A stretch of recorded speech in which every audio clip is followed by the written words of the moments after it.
Trump جو خود کو امن کا علم بردار ہونے کا دعویٰ کرتے تھے، اب ایران کے خلاف ممکنہ طور پر ایک بڑی جنگ کی تیاری کر رہے ہیں۔ اسرائیل کو مزید درجنوں ری فیولنگ طیاروں کی فراہمی ایک نئے محاذ کا اشارہ ہے۔ ایران جنگ کے ساتھ ساتھ یوکرین تنازع میں بھی امریکہ کا کردار بڑھ رہا ہے۔ ٹرمپ کے روس کے اندر مزید گہرے حملوں کی حمایت کے بیان نے عالمی خدشات میں اضافہ کر دیا ہے۔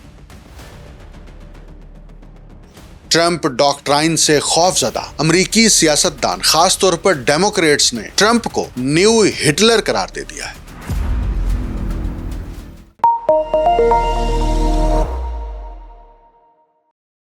آپ دیکھ رہے ہیں untold story with doctor Akmal Soomro. Trump انتظامیہ نے اسرائیل کو اطلاع دی ہے کہ ایران کے خلاف ممکنہ طور پر فوجی کارروائیوں میں توسیع سے پہلے وہ مزید درجنوں ایندھن بھرنے والے طیارے یعنی ری فیولنگ طیارے اسرائیل بھیج رہا ہے۔ یہ بات جو ہے وہ 3 امریکی اور اسرائیلی حکام نے ایکزیوس کو بتائی ہے، اور ایکزیوس نے اس پر ایک تفصیلی رپورٹ شائع کی ہے۔ وائٹ ہاؤس کے سچویشن روم میں ہونے والی ایک میٹنگ کے دوران ٹرمپ کو کئی نئے فوجی منصوبے پیش کیے گئے۔ اس کے بعد ٹرمپ ایران کے خلاف ایک بڑے پیمانے کی فوجی کارروائی پر غور کر رہا ہے، جو ابنائے ہرمز کے گرد جاری موجودہ حملوں سے کہیں زیادہ وسیع ہو سکتی ہے۔